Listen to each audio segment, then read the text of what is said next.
Hi, welcome to Fortify and Grow podcast. This is Krystal Burke. I'm really excited about our episode today because you get to experience one of my very best friends. Her name is Kelsi Ozorio. Welcome, Kelsi. Hey, Krystal. I'm so pumped to be here. Yes, Kelsi is a coach. She's a mentor. She's also a mom of 3 boys. You must be tired. And my boy moms get me. That dynamic. Yes, definitely. She's a wife, and right now she is doing coaching, and really her heart behind that is to really create joy and confidence in people and to help support them in that. And I just love that because it's so akin to what I'm doing. And so it's so fun. It's been so fun to talk with her about this and to kind of see both of us move into this space around the same time. So she has so much knowledge and wisdom, and her childhood story in particular is really unique and interesting. And so I'm really excited to dive into that today. Thanks, Krystal. Yeah. It's been so great to be friends with you for over 20 years. And yes, just so to long. have such a connection with you and even be here with you because you have really been such an advocate for people's rest and renewal for all these years. And so I just really believe in everything that you're doing and all the breakthrough that you're getting and that you've even gotten from me in my life. So this is such a privilege. Yeah, I know. And you were in my wedding, like in pivotal moments in my life. Wedding. So it's so fun that I get to share you with all of my listeners because really, so far, at least this has been me getting to share all my favorite people, and you are definitely one of them. So I'm so glad you're here. And today's topic, we're going to really focus on the healing that is required of us to kind of move forward and grow into who we're made to be. Especially when we get out of burnout and we're trying to unravel those cycles of burnout, those beliefs and values that we're really holding on to that are propelling us into these cycles of burnout. And so let's jump right in because it's going to be exciting. This is one of my favorite facets of what I do is really the emotional internal world that we have. Kelsi, tell me a little about your experience with burnout because it seems like it was a little different than mine. Mine just was like this pivotal moment where I burned out and it was just like things had to change in that moment. But yours is a little different. So tell me about that. Yes, my burnout was building like a tidal wave over about 2 decades. So I'd realized I'd always known about myself. I have a lot of perseverance and I'm a visionary. I know how to push through the pain. I have this idealism in me and I'm super hopeful looking to the future. So the fact that I was wearing down after all these long years of working really hard after the things, my dreams and these things that I really wanted, I thought like, wait a minute, am I not as strong as I thought I was? Like I have the ability to push through, blast through my capacity barrier, and all of a sudden my passion is waning, like, am I flawed? Like what's happening? So it was very confusing to me in that time.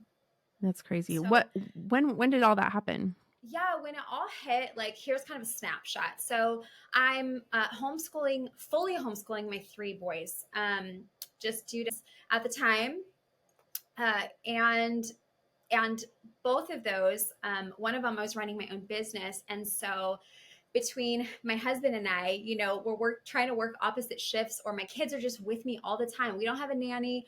We don't have family helping out. And so it was constant interruptions. It was my attention's always split.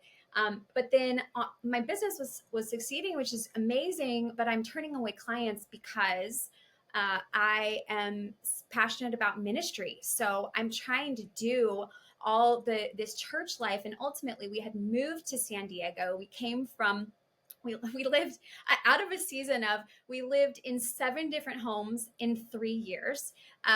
There was mold and we were living with a friend in their remodel and there was so many crazy things. So the fact that we landed in San Diego, we were brought in this church by the retiring pastors to carry out their vision and to really really helped to shift the culture, which we were excited about. We'd done in churches before, this team that I was part of.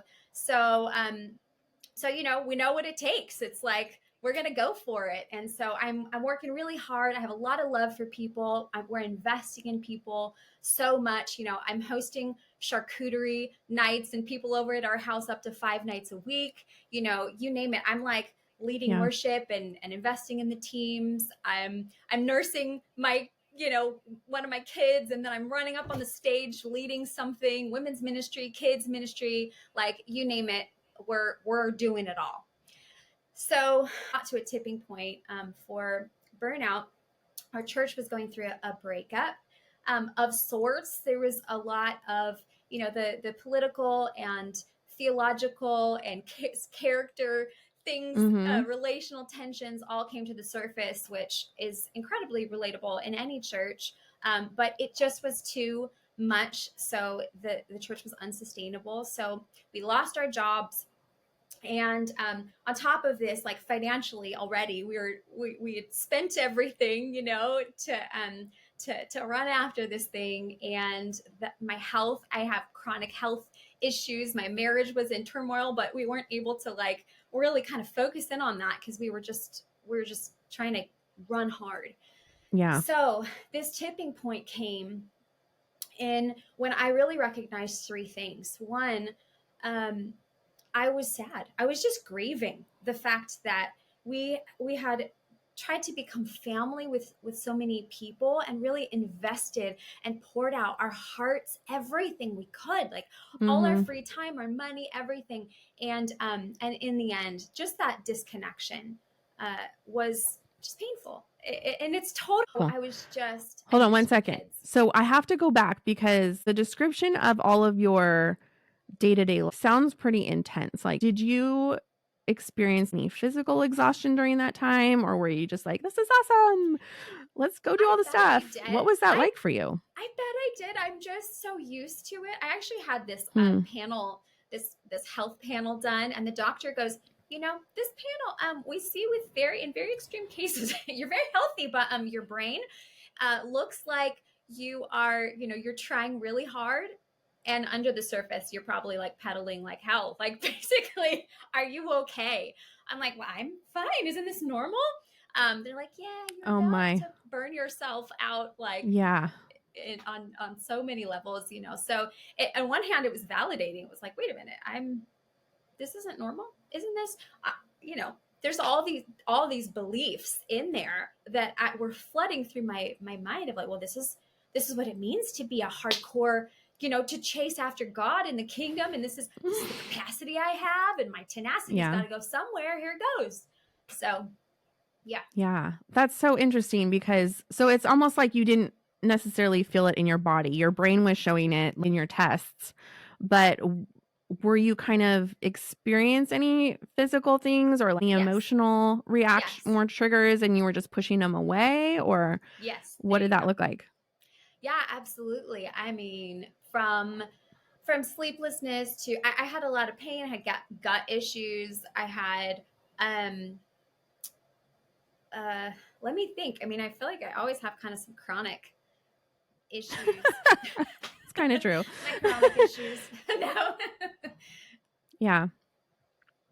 Just some kind of Yeah, ongoing thing that you're trying to figure out it's a lot all of the time. it's a lot of yeah, it's a lot of suppressing or pushing things to the side. And that was the thing for Yeah. me.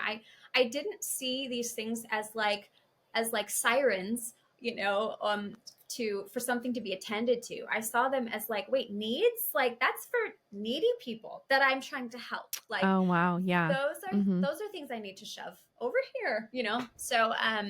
So they were just inconveniences that were getting in my way. So I don't think I gave myself enough credit, probably, but I definitely was trying to snap myself into, being awesome.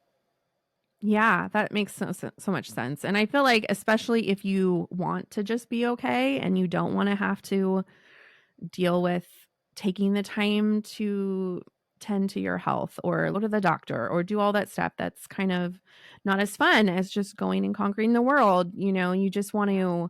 to, ignore that all of that is going on so you can feel successful, and Yeah. and move on, really, like not Yeah. stay stuck there. So, Yeah, but it was really starting to get at me. Like I didn't mhm. like I was surprised because I really missed my kids. I spent Hmm. I'm with them trying to homeschool them and stuff, but I felt like so much of my time with them was me training them, correcting them. It wasn't just this free flow space where I get to just laugh and and read them books and Oh, just kind of be with interesting. them. Yeah. And so but that was so much of my life. It was, okay guys, get up to bed, like we have all these people coming over for this prayer meeting, and all these powerful things are going to happen. And so, mommy, can I have some of your charcuterie? It's like, go to bed. It just felt, I could feel the chaos. And I just missed them. I just missed having, like, other families would be like, we're having a family movie night, and I would start to be like, I don't know what that's like, why Yeah. why is that That's the so case? interesting. And So so it's like it even in your experience as a mother, you were kind of, let's go, let's go, let's conquer this thing. there Let's was like be so better. much Let's grow. rush. There was Yeah. so much rush, and which I'm grateful that that is that has been melting off of me because we have such a peaceful home now. But at the time, no, it was very much rush, and I hate that I was duplicating that in the culture that was around me. But when you feel like you're constantly just trying to climb out of the red, not really Yeah. getting my head above water, the waves keep crashing. What other culture am I going to be creating on the exterior of me? The inside has to come out, and then this is the my home is where I have primary leadership. And so this culture that I was creating, I was like, this is not, I want my kids to think that ministry is fun and joy. Mhm. I want them to Mhm. know that their mom is happy and running after her dreams and not exhausted and rushed all the time. So it was Yeah. really important to me. That's cool. So it's really interesting because since I've known you, I've seen you kind of rushing around everywhere. And at times I've been like, how is she doing all of this? Like she's smiling while she's doing it. How is she doing this? Um, by the way, what Enneagram number are you? Oh, yes. I am most likely a 3 with a 4 wing. Mm-hmm. Oh, interesting. It's different. Did it change recently? Well, Possibly? yeah, I know. I always thought I was a 4 with a 3 wing. Yeah. But yeah, it makes sense with my whole burnout and running hard. It's Yes. crazy those two, because I'm going between the 4 and like the desire to be authentic and creative and resourceful, into this like Mhm. 3. Like I have to look, everything has to be a little more perfect. I've got to mask these things and successful, and so Yeah. it almost feels like these things are at war with each other. But honestly, the 4 part of me is like, I'm not getting anywhere. Like let's lean on the 3 over Yeah. there. So That makes a lot of sense because fours are actually at a slower pace. And so watching you and feeling like, wow, how is she doing all this? How did she not burn out sooner? Really is like uh, one of the questions, but also like, wow, your capacity to do all of this stuff is pretty amazing. So as you were trying to kind of unravel all of these ways of doing life and doing life a very different way from now on, what were some of those core beliefs or values that you had that really kept you stuck in some of those cycles of burnout? yeah, so I had to go back into my formative years, really, and good counseling really helped me identify these core beliefs. And one of them was that there's not enough for me.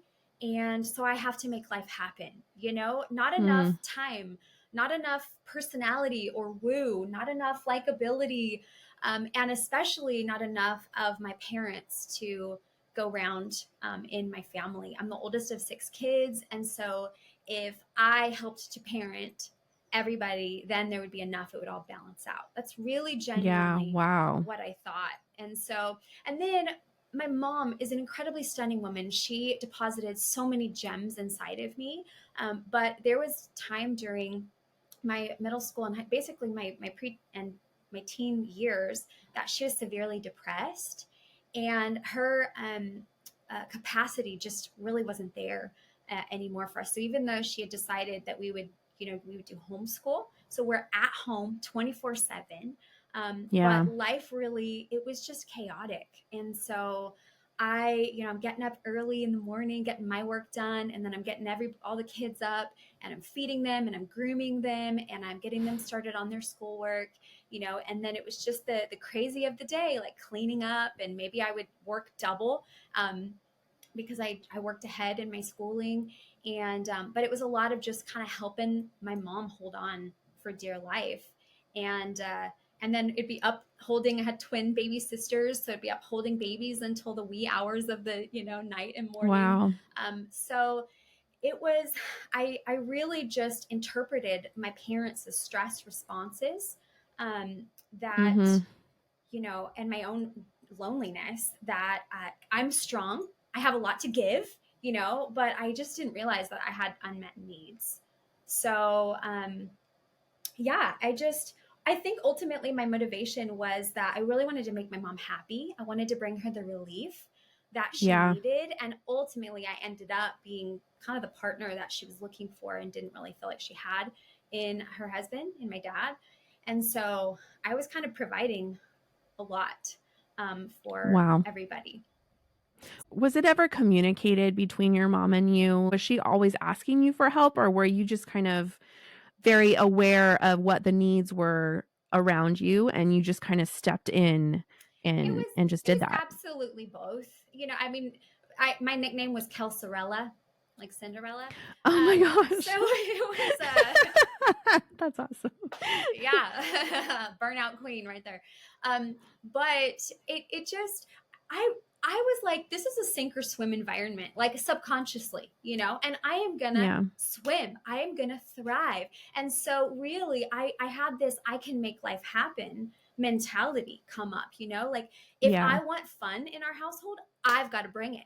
If I want us all to sit down at the dinner table, I'm going to initiate that. If I want, some I just was bringing creativity and resourcefulness to the table, at every turn. And I liked my tenacity, and it Yeah. really was a great coping skill.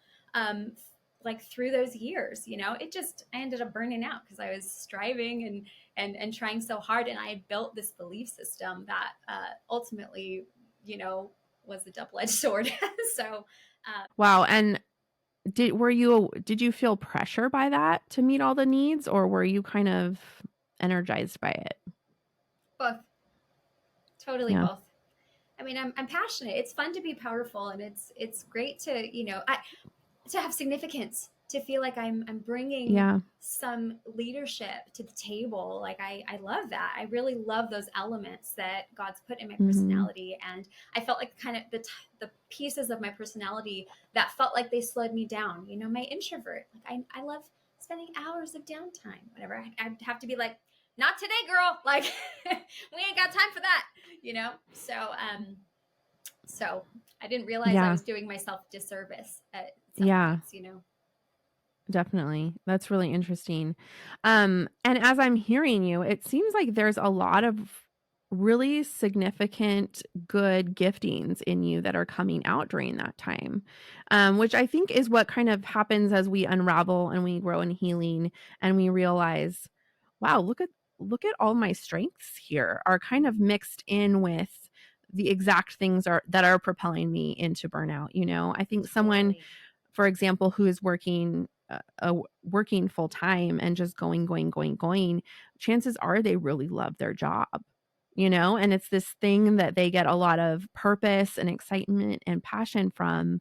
Um, that is really becomes hard to stop and to slow down and go home to the crying babies and the people that need you and the mundane activities that happen um and really there's some good from that. We just need more balance in our life to help give us really truly what we need. And I love that you talked about, you know, not really being aware of your needs at times, but also learning to meet those needs. And that's really cool. What other core beliefs that were really propelling you into burnout?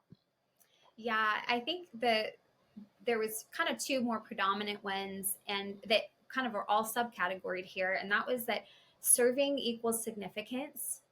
Hmm. And with that, like, you got to push through the pain, girl, because you got to Yeah. be significant. And my value system, my worth got all tied up in that. And then also with that, that means I can't catch a break. I just can't win, you know? Mm-hmm. So my needs are less important. You got to mask those insecurities. There's everybody wants to be seen and known. And so I think this was my way of being seen and known was I have to serve people, because am I enough just on my own in my presence? Is an artistic creative me like okay on a slow day if I'm not like presenting all my tenacity? Mm. you know Yeah. it's like when you have someone over and you like, what if I have social anxiety, or what if I don't know what to say? Like, oh, it's just easier for me to like cook and do something else. Yeah. And I am do it all girl. I'm like asking all the questions and trying to lead and then trying to like do all the behind the scenes stuff, but like how do I balance it all? It's just too much for me to manage. But ultimately, yeah, that serving, because a predominant emotion for me is panic. And this Mm. goes back to when I was really young, when you don't know, am I okay? Am I good? Am I good enough? When you ask those questions to yourself, you're not actually, they're subconscious, right? You're Yeah. responding. And so from my panic, what I learned was the rush. Well, okay, now I have to like go faster, And then in the rush, I learned, okay, well, there's some needs there. I got to shove all those because you're not allowed to be here right now. Go. You're not helpful. Go, right? And then just go do it. Just do it. Nike up and just do it. Right. So life just was this like panic, rush, shove, go. I never really took out those needs for myself. And, America, the culture doesn't help.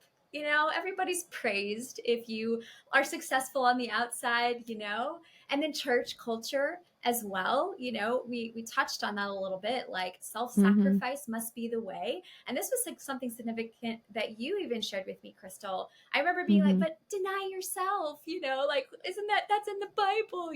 You're like, do you know the first context of this, what that means? Yeah. And you talked to me about Leviticus 23, I think, where it says, humble yourself, deny yourself, like go against your norm and actually rest and actually take some time for some spiritual reflection. I was like, wait, what now? why didn't I see that there before? Like, wait a minute, deny my rush and actually rest? Oh, like God started opening up to me how that pruning, the fact that I wasn't seeing all the fruit on the outside, that pruning is actually promotion. And that's actually in John 15. I didn't see these things before. Why was I only seeing through a certain color lens, right? So now God's opening up to me how powerful and important rest is, which I'd known, but I just hadn't seen on my own life, Yeah. So that was just incredibly powerful, because I think I carried this like responsibility gets me what I want. It gets God to be pleased with me. Otherwise, what am I wasting time? What am I here for? Let's go. Yeah. Let's do this. Yeah. Right. So I just put the pressure on myself, not realizing that God wasn't putting that pressure on me. And actually, he prunes us. He cuts away the things on the outside so that the inside can be tended to. Our value is just intrinsic. It's just inherent. And it's and it comes from him, and it's not whether we're producing all this beautiful fruit or not. He's like, I mean, I do love the fruit, but you're not the one that produces it anyway. You're just the branch. You're the conduit. Yes. You have to receive that life-giving power from me, and I will push that out. If you let me prune you, your branch is going to grow back even bigger. The fruit is going to grow back even bigger. And so yes, that is good that you want those things, but it's not in the way that you think. So yeah, it's incredibly I freeing. think. Hi, I hope you're enjoying this episode. In case you don't know, I am a life coach with Fortify Coaching, and I help people create one small change at a time that creates sustainable rhythms in their life. And if you're connecting with anything in this episode, reach out to me for a free chemistry call. You can do this by going to my website, fortifyandgrow.com, and click on that contact button. You can also check out my downloads, which helps you incorporate rest and gratitude in your life, and sign up for my newsletter, which will have tips and tricks that may not be in this podcast. So anyways, thanks for listening, and let's get back to the good stuff. I think we all kind of go through that, especially the people pleaser personalities, because we're like, well, I'm loving, I'm doing the good thing. This is good. Like the actions are good. And if we trail it really back to the heart, what's under there, it can be really gross things like manipulation and, a hunger for, um, feeling that, like you said, I Yeah, your want to be enough. significant needs or your approval Yes. Like, needs or your acceptance needs. Totally. yes, all of those. It's all And messy. it really ends up not being about loving anymore. It ends up being about getting what we need. Yeah, the selfish part, the needs are there. Like I do have Yeah. acceptance needs, everyone does.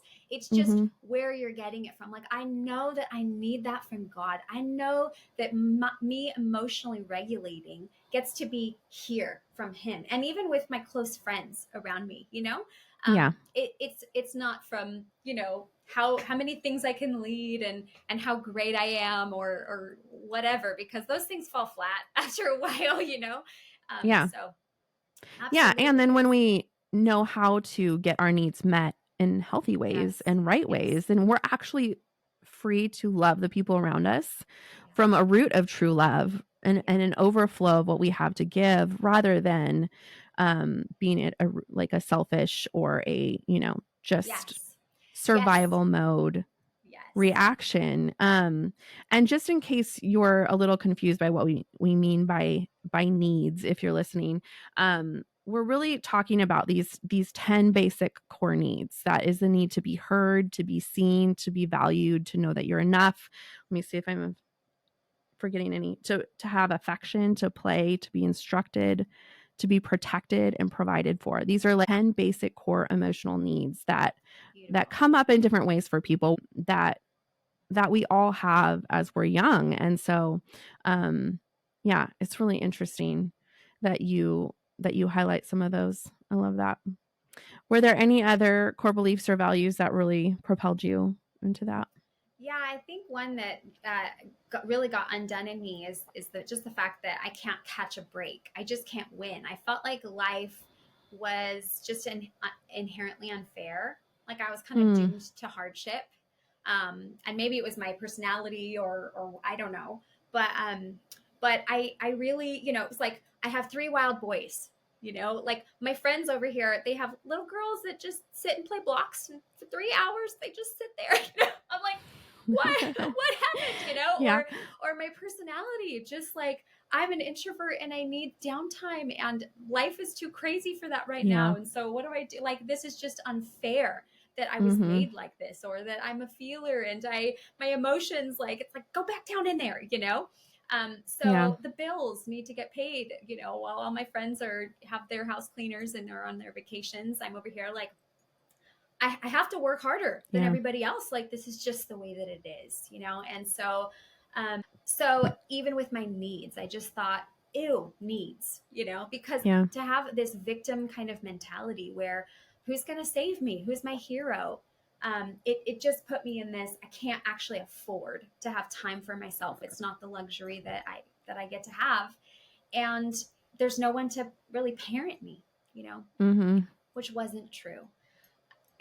There was a beautiful wild moment in my kitchen one day where I was doing all the things. I think I was making lunch, um and I opened the fridge and there was like gunk all on the fridge, and something Mm-hmm. fell out. Oh my gosh, I got to go through the fridge, and then there's like dust all on the floor, and then the drawer wouldn't open, and it's like my kitchen needs an overhaul so bad. I do not like clutter. I like things tidy and clean. And so the fact that all these things I couldn't get to because of my busy life, I just yelled out, like, I can't win. And literally, right as I did, I could feel this other voice. It was God who said, Kelsi, this is what winning looks like. And I was like, I stopped in my Whoa. tracks, like, what? What are you like? If this is you, you better tell me what is up with. What are you talking about? Mm-hmm. And I felt him be like, "You're letting the right things fall through the cracks. This is what winning looks like. You're nailing it, Kelsi." It's like, oh, That's awesome. what? I mean, tears are just starting to drip down my eyes. Like the affirmation of like, wait a minute, like caring for my kids, running hard after revival and people connecting with God, as you know, even though I was still fumbling around trying to do it. Just the fact that yes, the kitchen will eventually get cleaned. I'm not going to let that slip. But it doesn't have to be right now. What he started doing is undoing all that stuff in me Yeah. and really showing me two things. One, actually the things that you do are really valuable and important. Those endless loads of laundry, like you can have fun doing them. You can enjoy them. What? That's novel and new. And on the other side of it, there are boundaries. When is it time to not do the laundry now because your kids need you? I just started seeing myself just dropping to my knees and getting on my kids' level and just being there for them at any. I was off my phone more. I just started really changing things. I started uh, doing these jumping jack Thanksgivings.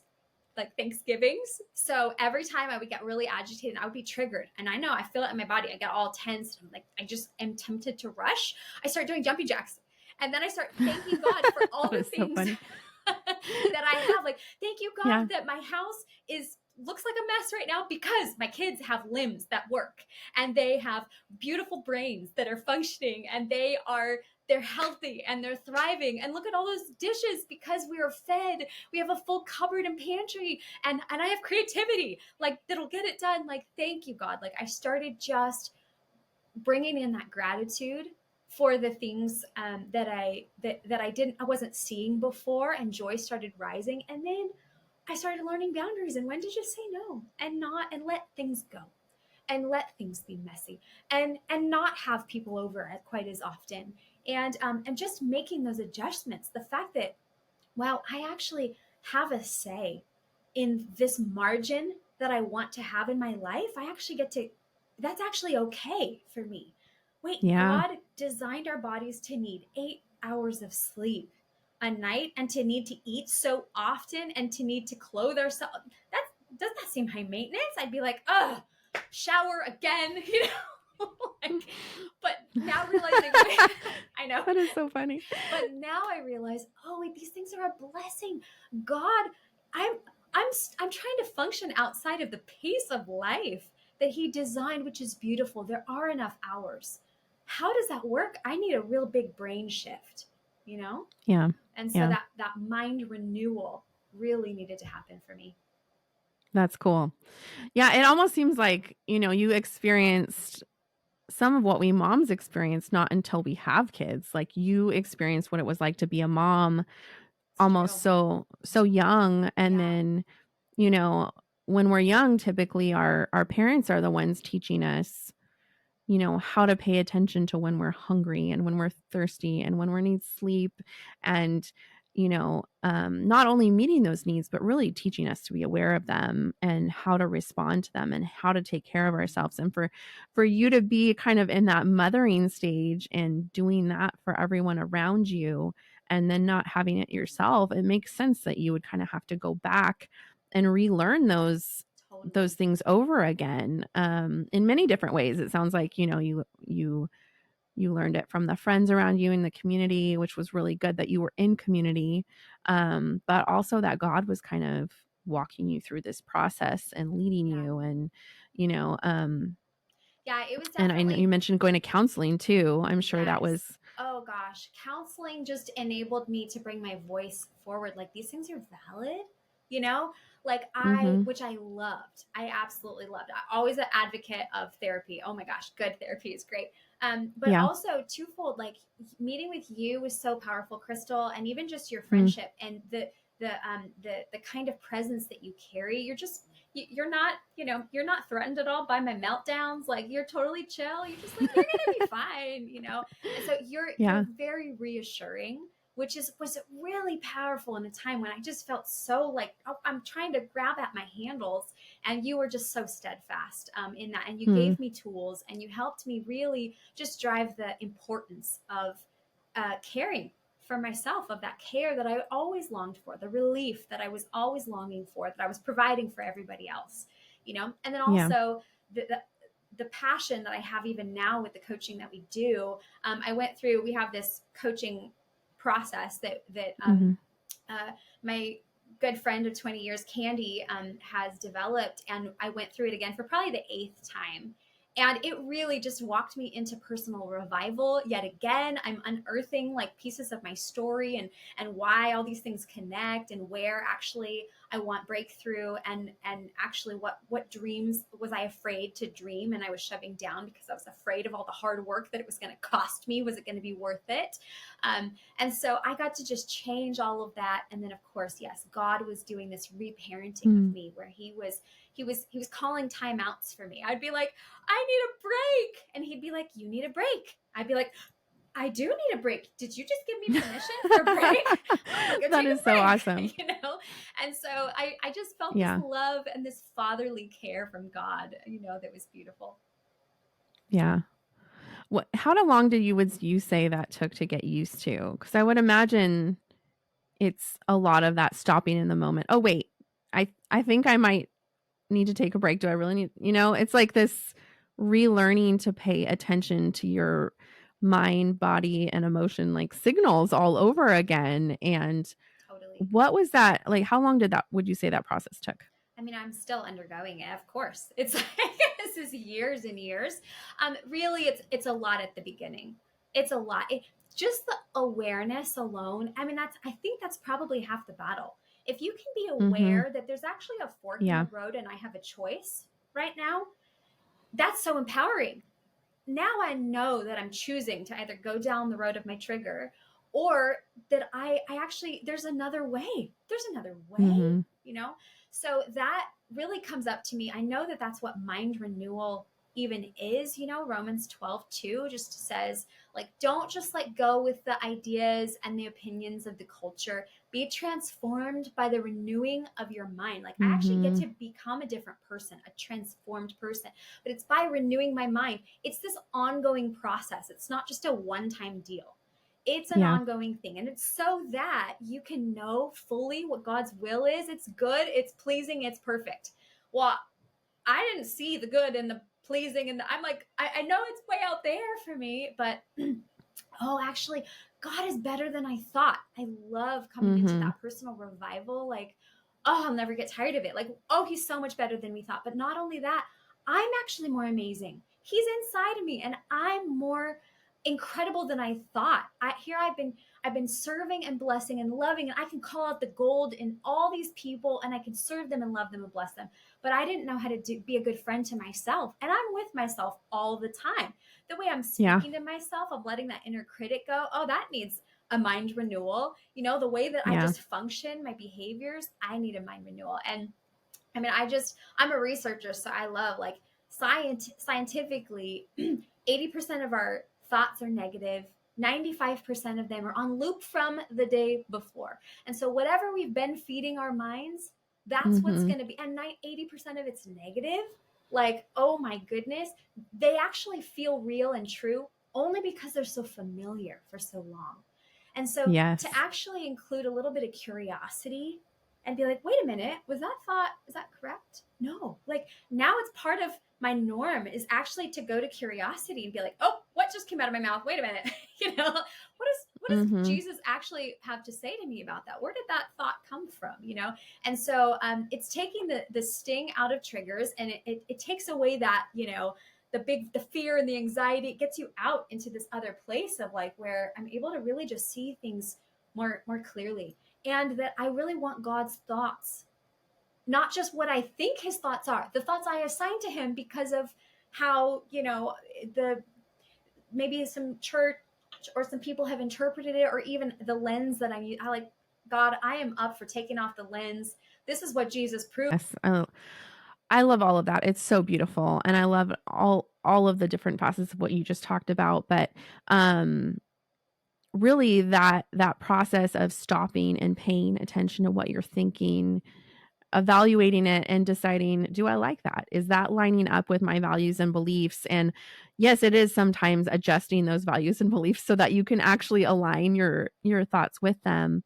Um And that's kind of what it looked like through me for me as I was kind of unraveling the same thing as you, right after burnout, recognizing, wait a second, what are these beliefs that are driving me? What are these values that Yeah. are driving me?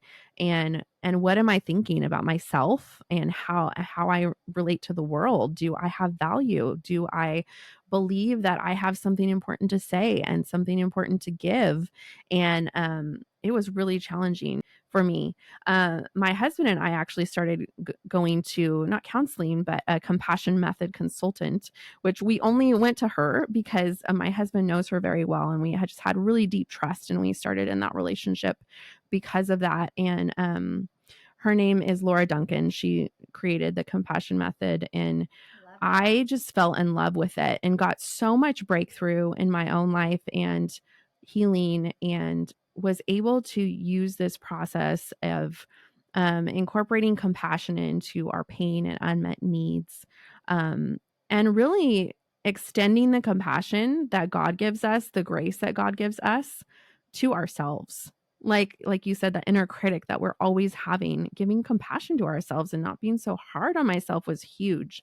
And so since then, I trained under her and use that in my coaching. And it's just been so powerful. And it's just been fun to talk with you, Kelsi, about it. And um, just see the fruit of really those scriptures that you're talking about come to life and to bear fruit, like that we're actually seeing that it's worth it to go through the process, Yeah. no matter how kind of painful and excruciating times it can be to look at those and to experience those emotions and get in touch with that pain and realize, wow, like I had a lot of unmet need from my childhood. I think that looks different for everybody, but it's painful to look at that stuff at first.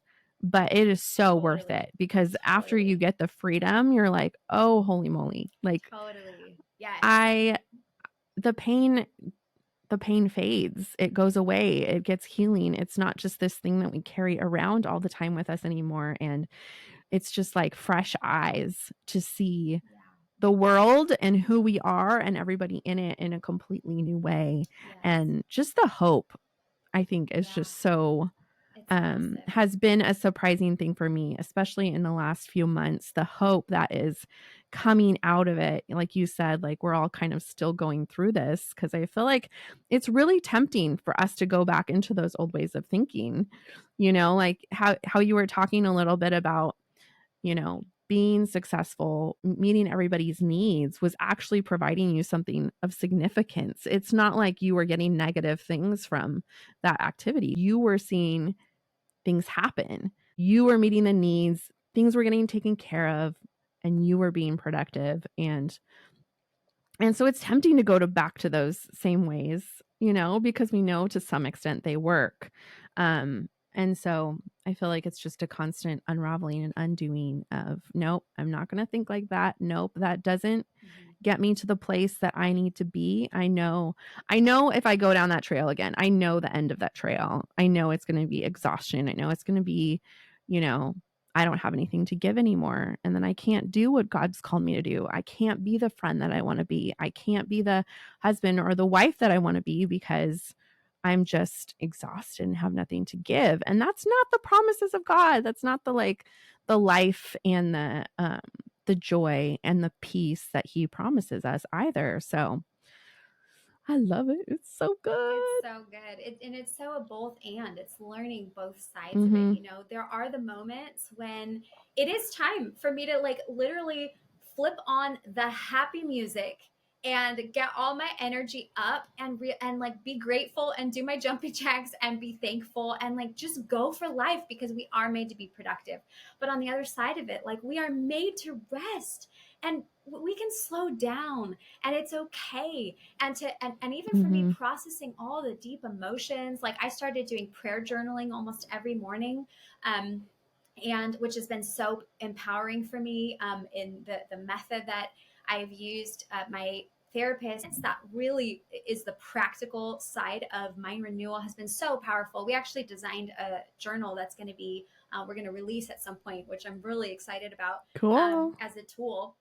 But Mhm. that's been huge on one side, and then it really frees me. Like, I don't have to listen to my sad music and just feel like I'm all the time that I get to myself, I'm just crashing. Like, I can press into these higher places. Actually, joy is necessary, you know. I If there's anything I've learned through this whole journey, it's that joy is so necessary.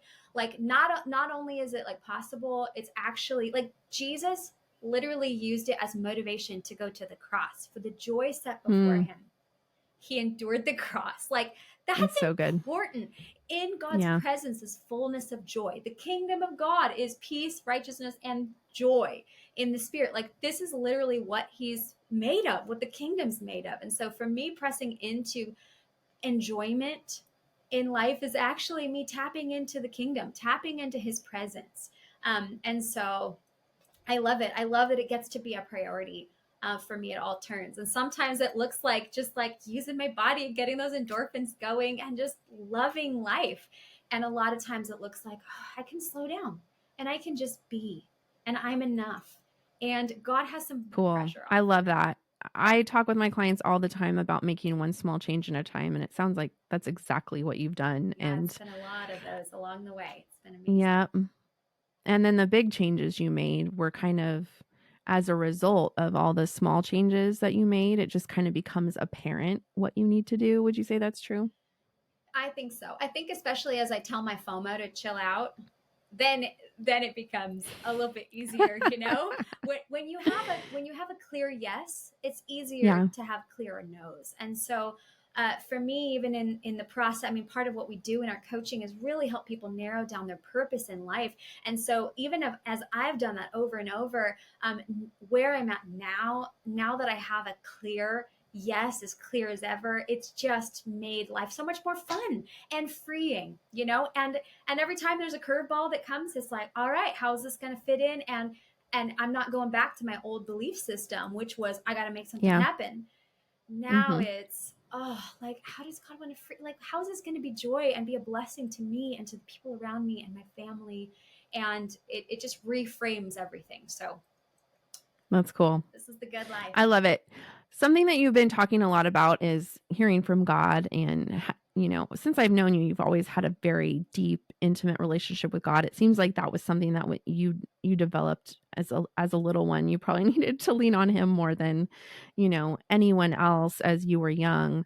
But for someone listening that is kind of like, hey, I don't know how to engage in that. I sit and I try to listen and I'm reading the Bible or what how do you dive into something like that? Because, it can be really intimidating. Is very vast, and this is a very normal question that most people have, is how do I hear God's voice? How do I know that I'm hearing God's voice? And so there's books out there that I could probably write in talking about this, but I would say, it's twofold. One, God has been speaking to you all along, and part of it is, how do we learn to tap into that God's been trying to get our attention? And I think even in some of our good ideas, we're like, oh, I thought Yeah. of that, oh, it must not be what God wants because that's a desire of my heart. He's like, where do you think you got your great ideas?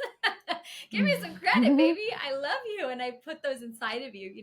And so it's learning how to Yeah. partner with him in that and how he's already been speaking. But then as well, how do I cultivate where I'm actually listening to someone who's invisible, but he's given me everything I've needed inside of me to actually have spiritual ears to be. I just have to learn to attune them to him, right? Mhm. um, and so that can be, yeah, having a lot of different practices, maybe things that you're not used to, maybe going for a walk in nature. For me, it's been journaling, having a dialogue with God where I'll write out a question and then I just sit and wait for a response. And it's been really helpful for me, just writing down the first thing that kind of comes to my mind, just trusting, like, if I get it wrong, this is all I'm learning. I just want to learn. Are we not allowed to learn, like children learning to walk? God loves that process. He never Hmm. expects Yeah. perfection out of us. So writing it down has been really helpful because I'm like, I think maybe you're saying this. I think maybe you're saying this. And actually what happens is I go back to my journals and I've been able to fine tune so much over the years that I'm like, oh, now I know and now I see. And now these things that he shared with me and then they happen. I'm like, oh, ta-da, now I can know with certainty. And, Yeah. and so being able to have that attunement and to have the grace that I get to practice. This is a relationship. That's one thing that I'm really passionate about as well, is everybody getting the thrill of hearing God's voice and on a regular basis. And so that they can just feel super loved and cared for by him and have that direction and guidance that they're really longing for. Hmm. That's cool. Is that something that you teach and help people walk out within your coaching? Um, yeah, that is part of it. We do look at people's stories as a whole as well, and just help them to see, where has God been in your story and in who you are. Let's take some of these pieces Yeah. of your life and actually extract, what are some of the life lies, what are some of the life truths that God is speaking over you through this. So we help it to feel like a natural, very natural thing. And we're speaking a ton over. Cool. So it's not just always like sitting down and trying to hear God's voice like audibly, but to become aware of how he's talking to you in all sorts of different ways. Yes. That's so cool. I love it. Thank you for just casting vision for not only your relationship with him, but it gives a lot of hope to all of us listening to you that he wants to be a part of this process of healing, and that he wants to speak to us, that he wants to bring us hope and give us all of the things that he promises us. We don't have to work so hard to get them, that they're waiting for us. Yeah. We just have to kind of give ourselves permission to lean into it. So I love that. Would you tell us a little about how, if someone wants to connect with you for coaching, how can they reach out to you, and how can they just kind of follow you and be a part of what you're doing? Yeah, we are Revival Life. And so revival.life is our web address. Cool. Awesome. Sounds good. And so go check Kelsi out there, and thank you so much for being here today. Thanks, Krystal, because I so love much. this. This has I been love so this topic fun. so much, and it's been wonderful. So, and it's great to see you too, because Yeah. we don't live in the same state. My gosh, we got to find ways to see each other all the time. So it's been great. So thank you, Kelsi, and Thanks, have a good day. I'm sure I'll see you soon. All right. Okay. Bye. Bye. I hope you enjoyed this episode today. I have a free gift for you. It is a guide of 8 ways to incorporate rest into your busy life. You can find it on fortifyandgrow.com under downloadables, and I hope it's helpful. Have a great day.